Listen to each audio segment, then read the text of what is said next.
Hello everyone, we're going over STL ControlHub with Tracer again, and I've spent the last couple days experimenting with it.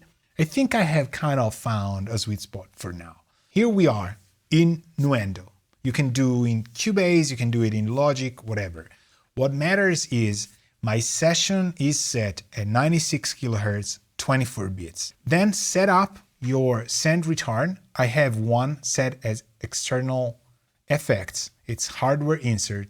It's a send return stereo. In my case, I'm sending out of 1112 and I'm getting things back from 3.4. Doesn't matter. This is entirely up to you, but make sure you have something you can send to your hardware and capture it back. Then you create a stereo track and you put the file tracer tone v1, which you can find in your Documents STL folder, or you can use ControlHub to locate. Easy peasy. This track is the cyan track here, and it's got 4 things that I think are beneficial for you to have all the time. These are a test generator, which I'm going to instantiate here, that is set currently to 1000 Hz minus 20 dBFS, a stereo tool, which is, you can use whatever you want. This is a great one by Flux, and it's a sort of a stereo tool. It's a utility plugin. It's got left and right trim up to 100 of decibel. It's flip phase, left, right independent panning, with panning, center, whatever, and meters. You can do savings and recalls. I like this. It's quite clean and easy to look at. I've set one before I send to my hardware insert, which is this little thing here in Nuendo, and I've set one after. So the way I'm setting things left to right is a test generator going into my first stereo tool, then into the hardware insert, which, as you can see in Nuendo, because they're all different, has a delay that can measure automatically, send gain and return gain. Because we're dealing with hardware units, I'm usually sending at a healthy minus 24, especially if I'm cranking preamps up for having some sound. These are set to mic impedance and we're sending line signals. So stay healthily down to minus 30 or something. The return is okay at 0 for now, but just so we go with that.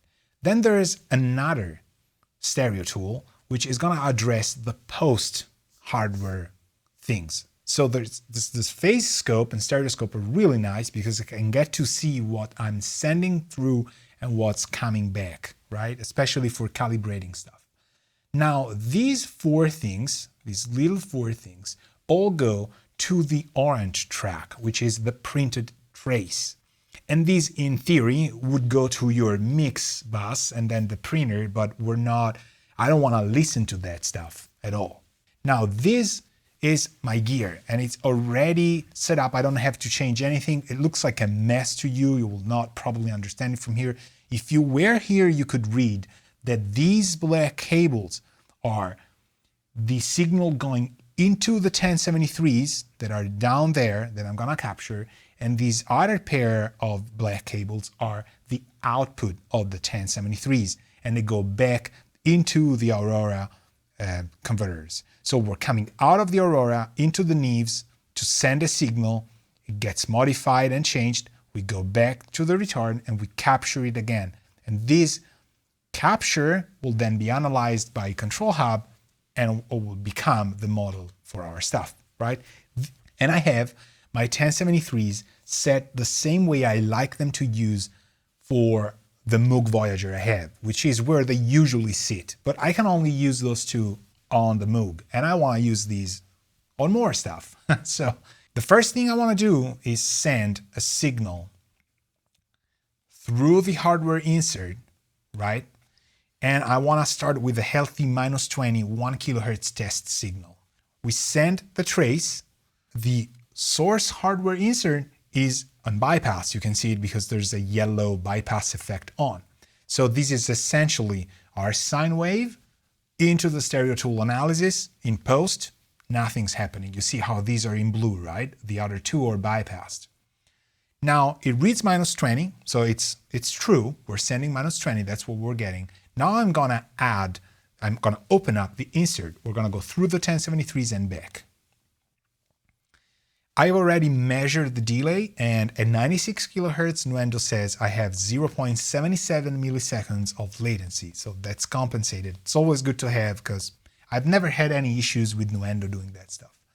Now, I'm at a healthy minus 24 dBs, and because my mics are pushing 24, I have minus 20.6 and minus 20.9.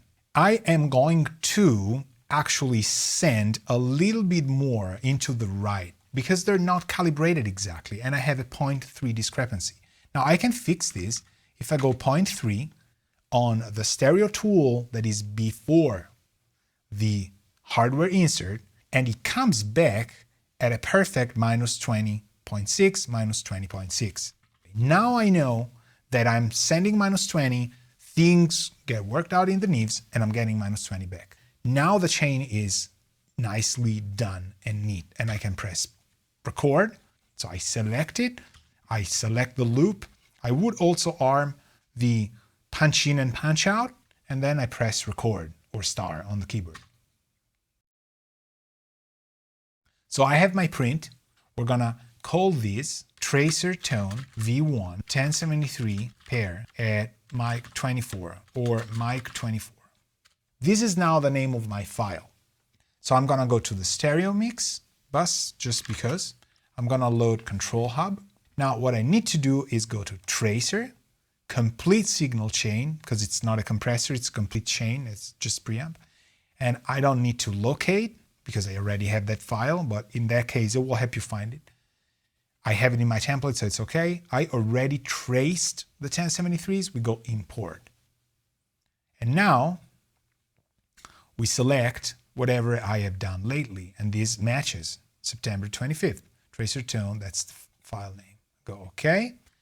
It's gonna analyze the audio, and it's gonna tell me if anything is wrong with the level, which I think will be. In fact, it says that the audio levels are recommended to be reduced by 4 dBs and then reprocess the audio because I only have 5 dBs of headroom. So I'm not gonna proceed. I'm gonna use the information I got to modify this. I know that I have this issue in which I need to have around 4 dBs down. Now, you don't need to do 4.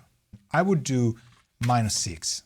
So this minus 6 is gonna lower our result, but not the way we're loading the preamplifiers, which is what I want. I know the level in there is healthy.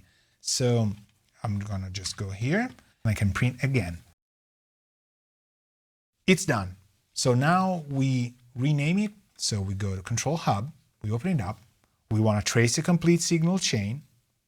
We go import, and we take this file here. Now it's going to analyze it again. Hopefully the levels will be fine. So we got 6.5 dBs of headroom. It's okay. So now we go trace stereo. If you do trace mono, we'll take one of the signals, which I think is the left, and go create a fake perfect stereo, which is mono emulation. So you get two identical preamps that are working there, which is not what I want to do. I want to have the discrepancies of my pair of 1073s. So I'm going to go trace stereo. Tracing complete, refine your preset by tweaking the module parameters. I honestly don't have to, but let's create my preset. So this is my name folder, that's perfect. We call this IMS NIB 1073 pair. And there we go. Now in tracer presets, I have this that I have done. I'm gonna actually disable all this, and you see how everything getting reset. Nothing is here. The link I will keep at 0%, just because I don't want the two things to link initially. And even if there was compression here, I have a tracer dynamics profile, which is off, and it's okay. So I'm gonna go save. I'm gonna actually delete these. I'm gonna delete the 512s as well, because they were done at 48 kilohertz, so I don't need that. And I'm gonna rename this ARS AMS NIB. Awesome. So I don't need to save it because it's exactly the same thing.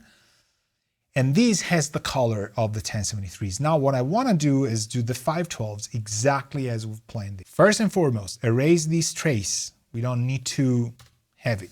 Then I need to unplug the send from my audio card from the 1072. I need to go to the 512 in, this dude here. And then I have to obviously take the outputs out, find the 512s out, which is this, which is currently assigned to something else that goes here. So we get out our test generator, our stereo tool, our hardware insert, and our secondary stereo tool. We bypass this thing and we make sure we send a -20 1000 Hertz. We're getting -20 before and after the hardware, obviously, because it's bypassed. So now I want to see if I send a -24 with the -6, or actually a 0, which kind of return signal I'm getting. And I'm reading -15 and -12. So what I have to do is I have to go to my preamps and lower the volume there.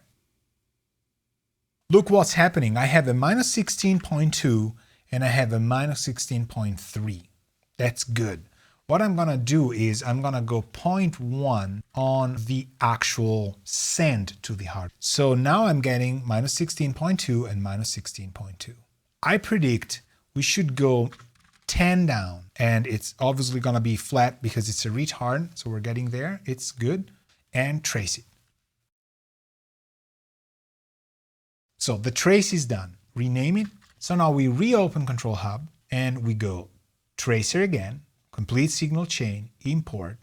We pick this file I've just created and we wait for its response. 10 dBs of headroom. It's good. Trace stereo. So now we hit save and we go again here. Then we go everything off, tracer presets, and we save these duties.